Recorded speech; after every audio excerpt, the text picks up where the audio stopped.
박근혜 대통령이 기술적으로 가능할 경우 세월호 선체 인양을 적극 검토하겠다고 밝힌 데 이어서 해양수산부가 세월호 인양이 기술적으로 가능하다는 입장을 발표했습니다.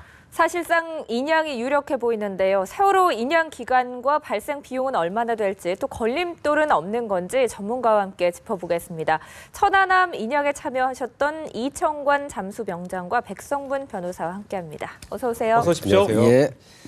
자, 해양수산부 태스크포스 팀이 이 내용을 발표를 했죠. 기술적으로 가능하다라는 입장을 얘기를 했는데 사실상 정부가 이제 그쪽으로 가닥을 잡았다고 봐도 무방하겠네요. 네, 그렇죠. 최초에 유기준 해수부 장관이 여론조사를 통해서 결정을 해야 된다라는 발언을 하고 김진태 의원이 세월호 인양 불가론, 삼불가론이라는 것까지 얘기를 나오면서 이제 국민들로부터 여론이 안 좋았었어요. 그러면서 이게 어쨌건 9건의 시신이 아직 남아 있고 그리고 세월호 사건에 관련된 진상규명을 위해서는 사실 선체 인양이 필수적인데 그러면 다 묻고 가자는 거냐라고 해서 여론이 한 70% 정도 인양이 필요하다는 여론이 나왔고 그러다 보니까 이제 박근혜 대통령께서도 기술적으로 가능하다면 인양을 하는 것을 적극 검토하겠다고 했는데 아시겠지만 10일 날 이제 해수부에서 기술적으로 가능하다고 이제 잠정적으로 결론을 내렸고요.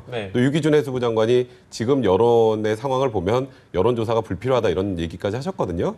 그렇다면 정부 쪽에서도 사실상 인양으로 가닥을 잡았다고 볼 수 있는데 아직 나머지 이제 기술적인 가능 부분은 어느 정도 이론적인 측면이 강해서 실제 인양에 소요되는 비용이나 이런 부분을 산정하는 과정이 아직 좀 더 남아있다고 생각하시면 될 것 같습니다. 그 절차가 어떻게 될까요? 만약에 인양을 하겠다 이렇게 정부가 공식적으로 땅땅 발표를 한다면 절차라는 게 남아있을 것 같은데요. 그러니까 일단 인양 여부 결정이 우선이죠. 근데 결정이 되면 그 다음에 어떤 업체에서 이 인양 작업에 참여하느냐가 결정이 돼야 되는데 이제 사업 제안서 같은 것을 받고 결정하는 과정이 최소한 5개월 정도가 소요가 될 것 같고 5개월 정도가 지나면 지금 인양이 결정되더라도 대략 올해 겨울 가까이 되잖아요. 그럼 그 당시에는 바로 인양하기가 쉽지 않다고 하더라고요. 그래서 내년 정도 시작될 가능성이 많고요. 일단 선체 측면에 93개 크레인을 쇠줄을 박아서 크레인으로 한 3m 정도를 들어서 수심이 지금 현재 그 세월호가 있는 곳이 한 43m 정도 되는데 수심이 30m 정도 되는 곳까지 이동을 하고 거기서 플로팅 도구로 그 선체를 띄워서 그 뒤로 인양을 하겠다라는 건데 그 부분에 관련돼서는 말씀을 해주시겠지만 일단 사체 유실 우려가 있기 때문에 인양 전에 창문도 전부 다 밀봉을 하고 그리고 이제 인양을 하는 그런 작업이 예상이 된다고 합니다. 이런 식의 인양이 지금 국내에서는 전례가 없는 일이잖아요. 기술적으로 가능하다고 하지만 현실적으로 여러 가지 어려움도 있을 것 같거든요. 물론 어려움도 많고요. 여태까지 이렇게 그 대형 선박을 인양해 본 게 전 세계적으로 없는 걸 알아요. 그러니까 오늘도 여러 사람들한테 좀 물어도 보고 책 문헌을 봐도 절단해서 올린 예는 있지만 그것도 수심에 깊게 가라앉은 게 아니고 자초된 식으로 얼마 전에 이태리 그것도 자초된 거 아닙니까? 완전히 배가 안 보이는 거죠. 여긴 특히 그 조건이 안 좋은 시야도 그렇게 안 좋은 데다 수심도 깊고 조류도 가장 우리나라에서 센 부위이기 때문에 어려움은 많습니다. 그러나 우리나라 기술이든 외국 기술이든 이 정도 배를 인양 못할 정도의 우리가 기술이 없는 것도 아니고 국내 장비 가지고도 다 충분합니다. 10,000톤 크레인도 있고 그 외에 또 15,000톤의 크레인이 필요되면 크레인 2대로 한다는데 저는 원칙적으로 크레인 한 대로 할 수 있는 방법을 해야 된다고 생각을 해요.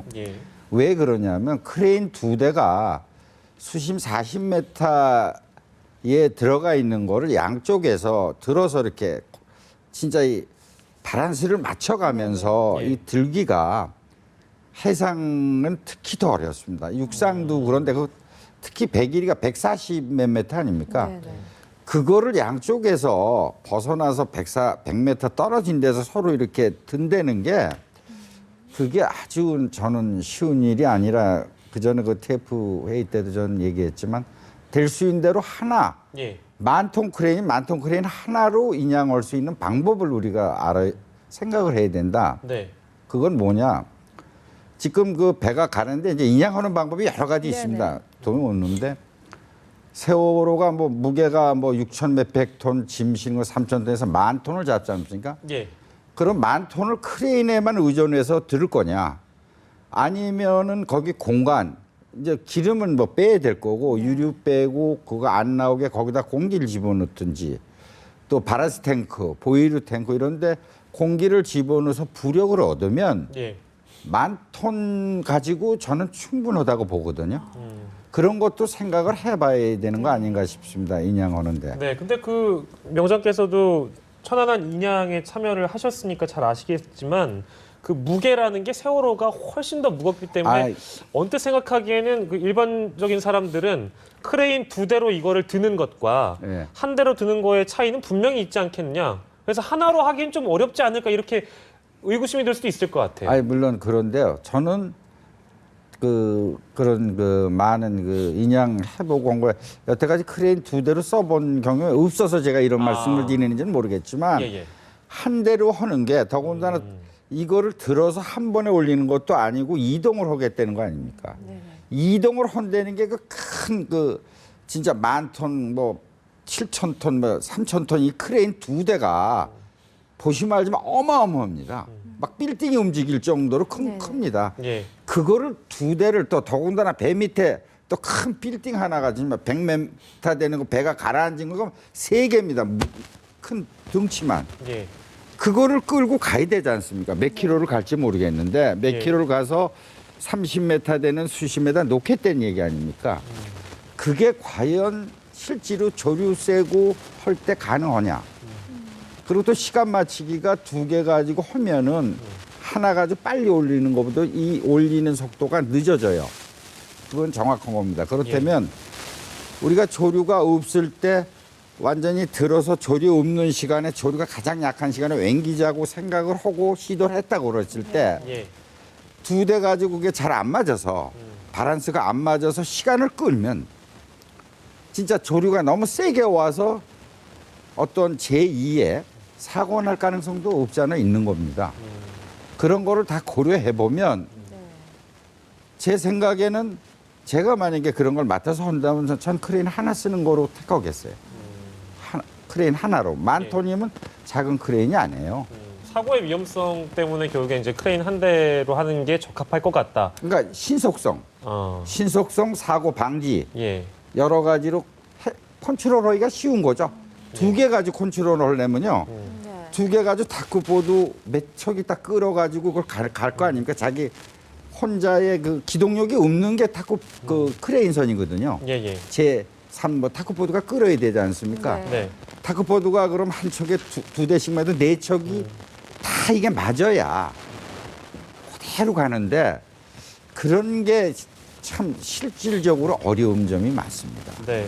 저희가 인양업체 선정에 대한 질문을 드리려고 했는데요. 그 질문은 조금 이따 드리기로 하고 원래 이게 원형 보존 인양이라는 게 유례 없는 일이고 처음 있는 일이기 때문에 그래서 이걸 절단해가지고 인양하는 거하고 원형에서 그대로 인양하는 거하고 조금 갈등이 있었죠. 의견 사이에. 근데 사실 절단을 해서 인양하는 건 의미가 없다라는 게 사실 유족 측의 입장이기도 그렇습니다. 하고요. 예. 절단을 하게 되면 사실 가장 중요한 게 아직까지 그 사체를 확인하지 못한 9구의 시신이 있을 수 있는데 시체가 유실될 우려가 있기 때문에 예. 최대한 원형을 보존해서 올려야 된다라는 게 일단 유족 측의 입장이었고 정부 입장에서도 사실 절단을 해서 올리는 거는 물론 아무래도 뭐 비용이나 여러 면에서도 좋겠지만 진상 규명을 할 때에도 선체 자체로 그대로 원형을 보존해서 올려야 어떤 이유로 사고가 났고 그 이후에 어떤 문제가 발생했는지를 확인할 수 있기 때문에 사실상 그 부분은 고려 대상이 아니었거든요. 근데 아까 말씀하셨던 것처럼 이걸 고스란히 원형 그대로 올리기 위해서는 뭐 크레인이 2대가 필요하건 굉장히 많은 뭐 이런 비용이나 이런 부분이 예상이 되기 때문에 그것 때문에 이제 김진태 의원이 뭐 산불가론 얘기하면서 그러니까 절단하지 않고는 사실상 힘들다는 얘기를 했던 건데 그런 부분 때문에 지금 일단은 원형 그대로 올려야 된다는 입장을 가지고 이 계획을 만들다 보니까 이게 실제로 인양이 가능하냐 가능하지 않느냐는 논의가 계속 나왔던 거죠. 얘기가 나왔으니까 여쭤보는 거지만 김진태 의원은 왜 그랬을까요? 그러니까 일단 김진태 의원께서 말씀하셨던 건 일단 비용이 너무 많이 든다. 그리고 그다음 말씀하셨던 것처럼 이게 사실상 원형 그대로 들어올리기는 불가능에 가깝다. 그래서 결국 절단을 해야 되는데 절단을 하게 되면 사체 유실 우려도 있고 그리고 사실상 진상규명에도 무의미하다. 그리고 마지막으로 또 거기에다가 김진태 의원께서 말씀하셨던 게 뭐 비용이나 이런 부분을 떠나서 또 여러 가지 다른 무속적인 문제도 있고 만약에 이걸 들어올리는 과정에서 잠수부나 아까 말씀하셨던 것처럼 다른 사람이 생명을 잃는 경우가 생긴다면 또 다른 희생을 야기할 가능성이 굉장히 큰데 이 진상규명이나 이것만을 위해서 다른 사람의 생명이 희생돼도 좋으냐. 그러니까 사실상 인양하지 않는 게 바람직하다라고 얘기를 하셨던 겁니다. 네.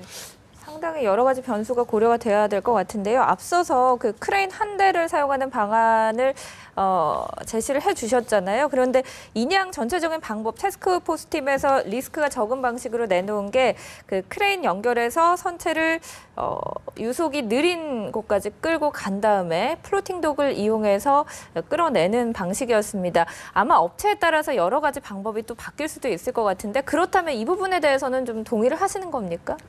크레인 2대는 뭐 동의하고 안 하고 한 대로 했으면 좋겠고요. 네. 또 아까 뭐 김진태 의원인가요? 그 사람 내가 뭐 퍼먹으려고 한 건 아니지만 과연 그 사람이 인양의 전문가가 한번 내가 묻고 싶어요. 자기가 어떻게 국회의원인데 뭘 해서 못 건진다, 못한다. 이거는 너무 커는 것 같고 우리나라에 진짜 뭐 전문가 시대를 열겠다, 전문가를 뭐 기용해서 많이 한다는데 이 테스트 이거는 뭐 퍼스트 팀도 전문가를 사실 배제하고 한 게 많아요. 외국의 예를 들을게요. 외국에 이런 인양이 있으면 이런데 경험이 제일 많은 잠수사부터 부릅니다. 이런데 이런 게 배가 빠졌는데 우리가 인양을 하려고 그런다. 여기엔 어떻게 했으면 좋겠냐.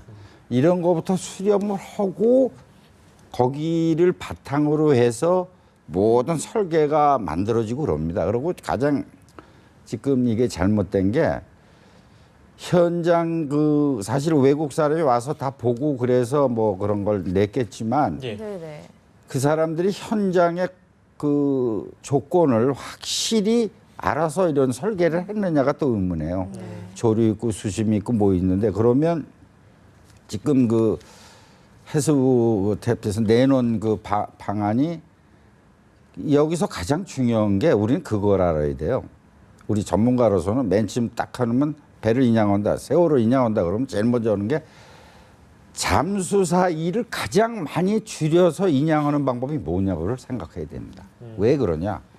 잠수 시간이 짧은 데다가 잠수사를 너무 많은 공정을 들여보내는 이 그 잠수 방법, 그 인양 방법을 택하면 실패할 확률도 많고 시간도 엄청 오래 걸립니다. 장비로 많이 할 수 있는 이 일을 택하는 게 잠수사 일은 조금 하고 그 방법이 좀 빠진 것 같은 이런 제안서 같고요. 제가 뭐 전문가로 생각할 때는 그래서 앞으로 어떤 회사가 이제 정부에서 인양한다고 그러면 사실 살베이지 회사들이 다 전문가고 더 잘합니다. 세계적인 거 뭐 한 거 이런 거 전부 수집해가지고 거기엔 그것만 연구한 사람도 있고 실제로 잠수한 사람도 있고 인양에 그러니까 인양을 그 한 번도 안 해본 사람이 자꾸 그런 거에만 얘기하고 남 듣고 뭐 하는 거에만 이런 게가 나오는 것 같아가지고 좀 안타까운 면이 있습니다. 네, 뭐 그 부분을 지적을 해주셨고요. 뭐 이거는 이제 뭐 연관된 질문일 수도 있는데 비용에 대한 문제입니다. 그 비용이 많이 든다라는 얘기가 나와가지고요. 뭐 세월호 인양 시에는 이제 비용이 굉장히 많이 들 테지만 유병언 일가의 구상권을 청구한다는 얘기가 나왔습니다. 이제 현재 이 부분은 어떻게 진행되고 있는지 궁금하네요. 사실 작년 한 해 내내 유병언 회장 찾기에 몰두했었잖아요. 그러다가 결국 사체로 발견되고 나서 그 뒤에 구상권 행사가 과연 가능하냐라는 얘기가 계속 나오다가 어느 순간에 많이 묻혔는데 이제 다시 인양 얘기가 나오니까 그 부분을 점검해봐야 되거든요. 아무래도 돈이 가장 중요한 부분이기도 하니까요. 그러니까 지금 사실 세월호 참사로 인해서 발생하는 비용이 이 인양 비용 외에도 보상 비용이 필요하고요. 그리고 마지막으로 이제 구조 당시에 또 국가에서 사용했던 비용들도 원래 다 구상권을 청구해야 되는데 문제는 지금 대략 한 1,200억 정도가 추징보전 처분이 돼 있어요. 그러니까 그거는 판결이 확정되면 나중에 추징을 하기 위해서 미리 재산을 처분하지 못하게 막아놓는 건데 문제는 동결해놓은 그 재산 중에 900억 원대가 유병언 회장 그 개인 명의 혹은 차명 재산인데 개인 명의 재산은 유병언 회장 사망했으니까 상속이 되잖아요. 근데 지금 아시겠지만 유혁기라는 사람은 어디 있는지도 모르고 유섬나 씨는 얼마 전에 범죄인도 결정도 프랑스 대법원에서 그렇죠. 기각이 됐잖아요. 이 사람들 돌아오지 않으면 상속 문제 때문에도 해결이 안 되는 부분이 있고 네. 또 차명재산 같은 경우는 뭐 김혜경 씨나 그 유병헌 회장의 측근들이 본인들의 재산이라고 하고 있기 때문에 예. 소송을 통해서 해결을 해야 되고 그리고 그나마 나머지 재산들도 지금 경매가 진행되고 있는 재산들이 있어요. 근데 그게 대부분 은행이나 금융권에서 경매 신청을 하는 거예요. 그러니까 쉽게 말해서 네. 금융권에서 이미 다 지금 담보를 잡아놓은 재산들이기 때문에 실제 가치가 별로 없어서 지금 굉장히 뭐 1,200억 정도는 국가에서 확보할 수 있을 거라고 하지만 실제적으로 국가에서 구상권을 행사해서 받아낼 수 있는 금액은 굉장히 미미할 가능성이 많고 그래서 사실상 이 인양 비용 전부 다 국민의 세금으로 충당이 될 가능성이 지금 현 시점에서 굉장히 높은 상황입니다. 만약에 뭐 추가 비용이 발생하더라도 뭐 그 부분도 혹시 구상권을 청구하면 그래도 어쨌든 지금 말씀하신 부분이 어려울 것이다 이런 얘기니까 뭐 얘기 하나 많아야 되는 그러니까 말 그대로 그렇겠네요. 구상권이라는 권리만 갖고 있는 거고 상대방이 재산이 없는 거예요. 네. 그러니까 예를 들어서 제가 앵커한테 1억을 받을 게 있는데 승소 판결을 받아도 네. 앵커가 재산이 없으면 나라에서 대신 주진 않잖아요. 그렇죠. 그거랑 똑같은 상황이에요. 그래서 분명히 국가의 구상권 행사할 권리는 있는데 네. 문제는 당사자들이 돈이 없거나 돈이 있어도 다른 사람 재산이라고 우기고 있는 상황이기 때문에 그 부분이 선결적으로 해결이 되지 않으면 네. 사실상 이 부분은 다 국가의 세금으로 국민의 세금으로 충당이 돼야 되는 수밖에 없죠. 네. 그 날씨나 조류나 그 비용을 좌지우지할 수 있는 요소들이 상당히 많을 것 같아요. 그렇죠. 정부에서 추산하기로는 최소 1,000억, 뭐 최대 2,000억까지 들 거라고 하는데 예. 어느 정도나 비용 예상할 네, 수 저희가 있을까요? 뭐 얼마 전에 그 인터뷰에서 900억을 제시한 게 바로 천인데요. 예. 그 뭐 1,000억 밑으로 가는 거다 네네. 그러는데 이런 거 이제 뽑는 데는 어떤 방법으로 인양을 하느냐가 이제 결정이 나면 네. 네. 그거를 하기 위해서 예를 들어 체인을 구목을 뭐 98개 93개 뚫는다고 어제 3개 하더라고요. 뚫는데 네네. 하나 뚫는데 뭐 1시간이 걸린다, 2시간이 걸린다 이게 시간적인 게 나오면 잠수사가 몇 번 들어가야 되느냐가 계산이 됩니다. 그죠? 예. 그리고 그다음에 이제 구멍은 뚫어도 거기다 체인 거는 거 예. 그게 또 시간이 많이 걸릴 거예요.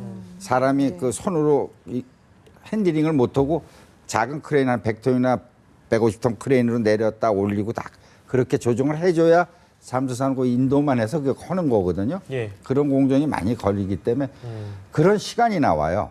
구멍 하나 뚫어 체인까지 거는데 만약에 5시간이 걸린다. 네. 예. 그럼 잠수 시간이 5시간을 하기 위해서 이틀이 걸리냐, 3일이 걸리냐, 그게 또 계산할 수가 있어요. 그걸 어떻게 뽑느냐? 10년 동안 기상청에 문의를 해서 세월호 그 평풍도 그 근처에 일기예보 통을 내면 만약 4월 달에는 20일간 날이 좋았다. 5월 달은 뭐 23일간 좋았다. 예.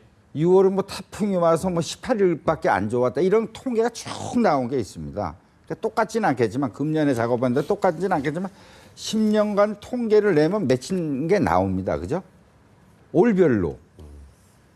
그러니까 11월 달, 12월 달은 잠수하기가 어려운 게 그겁니다. 10일 되기도 힘들어요. 잠수하는 날짜가 겨울에는 네. 서북풍이 불어가지고 예. 그죠? 그렇기 때문에 그런 걸 감안해서 그게 일단 나오잖아요. 그럼 며칠 일할 수 있는 날이 만약에 네. 4, 5, 6, 7, 8, 9, 10, 7개월 이러면 뭐 1,000일을 뭐 작업할 수 있다. 네. 1,000일에 하루에 잠수사가 일할 수 있는 게 소조기 때는 뭐 만조 때만 해도 3시간 한다. 예. 뭐 중조 때는 2시간 한다. 뭐 이런 게 다 나온다고요. 그럼 그걸 통계를 내면 잠수 토탈 7개월에 할 수 있는 잠수 시간이 대강 나온다고요. 네. 그럼 잠수 시간이 그거 나오면 7개월간 구목 정말 93개 뚫고 네. 체인 다 거는 게 되느냐 안 되느냐 그거를 계산할 수 있어요. 그런 식으로 디테일하게 뽑아서 이걸 계산을 하면 네네. 그게 돈 액수가 나오는 거고 그다음에 더 중요한 건 장비를 크레인 2대 쓰는 거고 1대 쓰는 거고 경비가 천지 차이 납니다. 크레인 거 100, 정말 만통 같은 거 하루에 10억씩 줘야 돼요. 뭐 아시겠지만 예. 그렇지 않습니까? 거기다 2대를 또 쓰면은 뭐 7,000톤이나 3,000톤은 그렇게는 돈이 안 비싸겠지만 몇 네. 억입니다. 예. 하루에. 그런 기간 그리고 줄을 다 묶어놓고지만 딱 들을 시간에만 그 크레인을 갖다 쓸 거냐. 미리 조금 갔다 오고 나서 딴 것도 좀 도와줄 거냐. 이제 이런 네. 거를 결정하는 거에 대해서 해야 금액이 진짜 오르락내락 진짜 그 이하로도 900 이하로도 또 뭐 산출하면 나올 수도 있는 거고 예, 예. 그 이상도 나올 수도 있는 거고 그리고 많은 사람이 이제 실패를 했을 경우에 어떻게 하느냐. 네. 진짜 실패를 염두에 두면은 아무 일도 안 되는 거죠. 장군이 전쟁에 나갈 때 아 우리는 패할 거야 하면서 전쟁합니까? 그건 아니죠. 네, 네, 네. 그런 생각은 하지 마시고 예. 하면 성공한다. 할 수 있다. 이런 자신 하에서 일을 시작해야 예. 뭐 이루어지는 건데 네. 너무 그냥 뭐 사람이 위험해서 하다 뭐 하다 날씨 예, 예. 나빠지면 어떤 이런 건 좀 안 했으면 좋겠습니다. 네, 기술적으로 가능하다는 결론 이후에 이제 저희가 예. 여러 가지 좀 뜯어봤는데 앞으로 챙길 게 좀 많아 보입니다. 예, 예. 말씀 저희가 오늘 여기까지 듣도록 하겠습니다. 예. 두 분 고맙습니다. 고맙습니다. 예.